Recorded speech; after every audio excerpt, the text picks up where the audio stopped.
2024च्या लोकसभा निवडणुकीच्या निकालानंतर काँग्रेस पुन्हा सत्तेत येणार का हा प्रश्न आज चर्चेला जातोय। खरं तर लोकसभा निवडणुकींची घोषणा झाली तेव्हा भाजपने अब की बार 400 पारचा नारा दिला। तो नारा आज कुठे चर्चेत नाही। एवढंच नाही तर भाजप स्वबळावर 303 जागा जिंकेल का, इथपासून भाजप स्वबळावर 272चा आकडा पार करेल का, अशी चर्चा राजकीय वर्तुळात सुरू झाली आहे। आणि हळूहळू ही चर्चा काँग्रेस पुन्हा सत्तेत येईल का इथपर्यंत येऊन थांबलेली आहे। पण खरोखरच काँग्रेस सत्तेत येऊ शकेल का, आणि यायचा असेल तर मग त्यांना कुठलं अंकगणित जुळवावं लागेल, आपण जाणून घेणार आहोत आज या मॅजिक वॉलच्या माध्यमातून। मंडळी नमस्कार, मी विलास बडे, तुम्ही पाहताय बडे मुद्दे। 2019च्या लोकसभा निवडणुकीमध्ये भाजपने 303 जागा जिंकल्या आणि देशाची सत्ता हस्तगत केली। काँग्रेसचं मात्र मोठं पानिपत झालं, विरोधी पक्षनेता पद सुद्धा त्यांना मिळालं नाही। इतकी त्यांचा परफॉर्मन्स जो होता तो कमकुवत राहिला।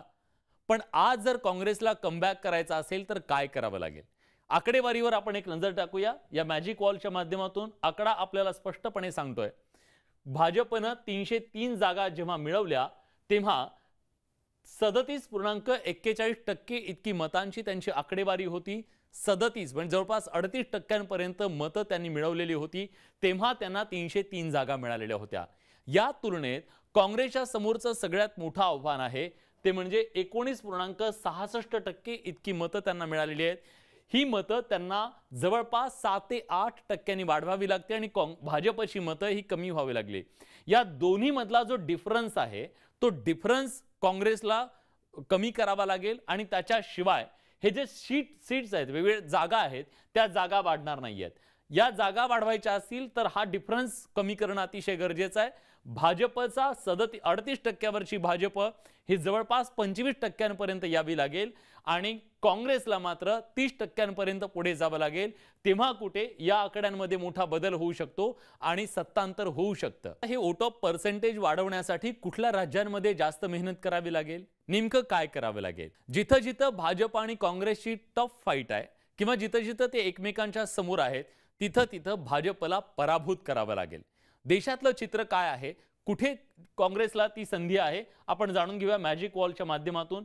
आपण भाजप आणि काँग्रेस हे दोघं जिथं एकमेकांच्या आमने सामने आहेत, दोघांमध्ये जिथं 1 to 1 फाईट आहे, ती राज्य कुठली आहेत आपण एक नजर टाकूया। हे बघा, हा जो सगळा भगवा रंग दिसतोय तो भाजपचा आहे। इथं काँग्रेस आणि भाजपची 1 to 1 फाईट आहे। यात गुजरात आहे, हे गुजरात आहे, हे राजस्थान, मध्य प्रदेश, छत्तीसगड, कर्नाटक, महाराष्ट्रातले काही ठिकाणी, वर उत्तराखंड आणि या सगळ्या राज्यांमध्ये आपण बघतोय। आणि उत्तर पूर्वेला सुद्धा इकडे काँग्रेस सोबत थेट फाईट ही भाजपची आहे।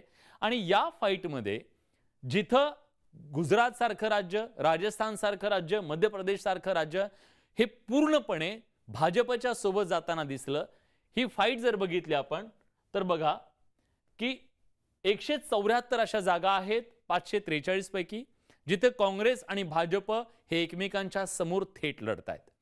या ठिकाणी भाजपनं 56.50%, बघा 56.50% इतकी मतं मिळवलेली आहेत।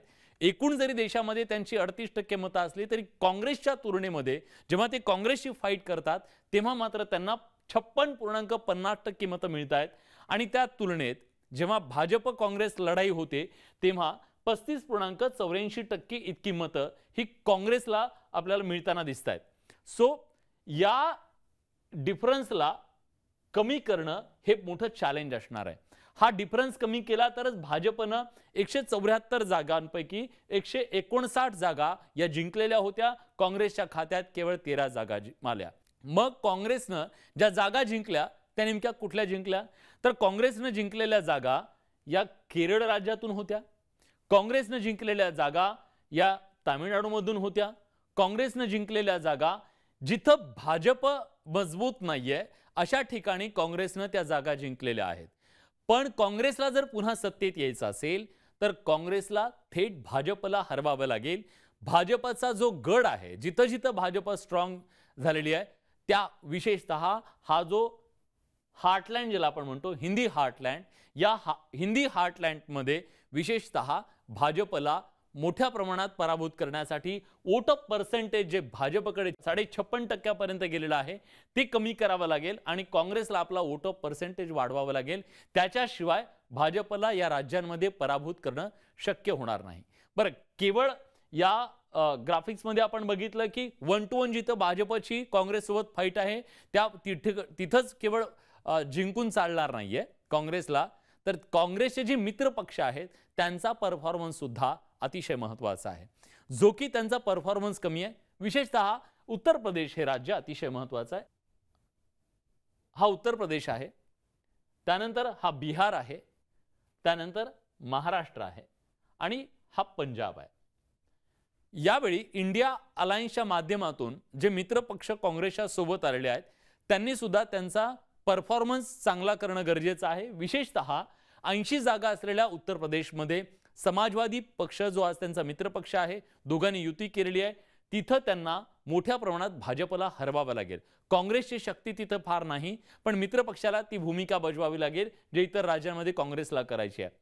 तसंच बिहारमध्ये त्यांना राजद जो लालू प्रसाद यादवांचा पक्ष आहे त्यांना तिथं चांगला परफॉर्म करावा लागेल आणि भाजपला तिथं हरवावं लागेल. उत्तर प्रदेश, बिहार नंतर महाराष्ट्र जिथं सगळ्यात मोठी मदार आता असणार आहे. महाविकास आघाडीच्या माध्यमातून जे आव्हान निर्माण केलंय उद्धव बाळासाहेब ठाकरे आणि शरद पवार यांचा पक्ष हे मोठ्या रोलमध्ये इथं दिसत आहेत आणि त्यामुळे त्या दोघांचा परफॉर्मन्स सुद्धा अतिशय महत्त्वाचा आहे.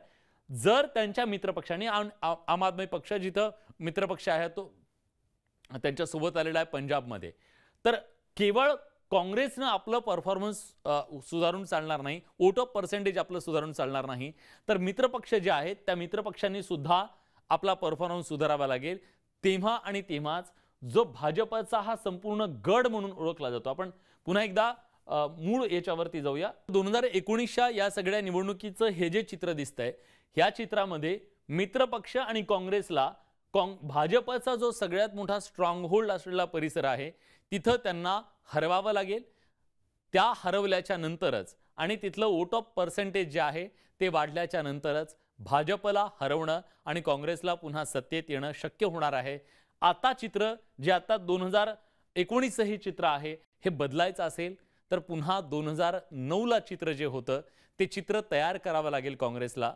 हे चित्र काय होतं आपण जाणून घेऊया. बघा 2019ला काय स्थिती होती आणि 2009ला काय स्थिती आहे. 10 वर्षांपूर्वी म्हणजे काँग्रेसला 206 जागा मिळालेल्या होत्या.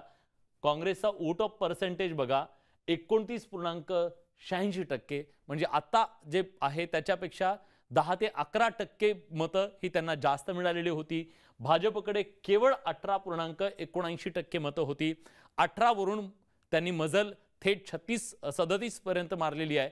ह्या 116 जागांपासून ते 303 पर्यंत जाऊन पोहोचलेले आहेत. त्याचं कारण आहे हे जे वोट ऑफ पर्सेंटेज आहे ते अतिशय कमी करण्यामध्ये त्यांना यश आलं आणि त्यामुळे काँग्रेसला जर पुन्हा सत्तेत यायचं असेल तर हे वोट ऑफ पर्सेंटेज त्यांना मिळवावं लागणार आहे. तरच देशात हे चित्र आपल्याला दिसू शकतं आणि पुन्हा गुजरात, राजस्थान, मध्य प्रदेश, महाराष्ट्र, उत्तर प्रदेश, पंजाब, उत्तराखंड, हरियाणा या सगळ्या राज्यांमध्ये ज्याला आपण हिंदी हार्टलँड म्हणतो त्या हिंदी हार्टलँडमध्ये जोपर्यंत भाजपला मात देत काँग्रेस यशस्वी होत नाही तोपर्यंत काँग्रेससाठी दिल्लीचे दरवाजे पुन्हा उघडणार नाहीत. सत्तेचं दार पुन्हा उघडणार नाहीये.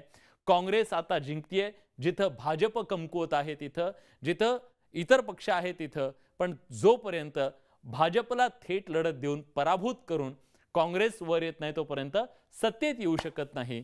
त्यामुळे आता चर्चा जरी काँग्रेसच्या कमबॅकची असली तरी काँग्रेसला मात्र या सगळ्या पट्ट्यामध्ये जिथं जिथं आज 2019ला भाजप आहे तिथं तिथं थेट 1 to 1 लढतीत पराभूत करावं लागेल हे नक्की.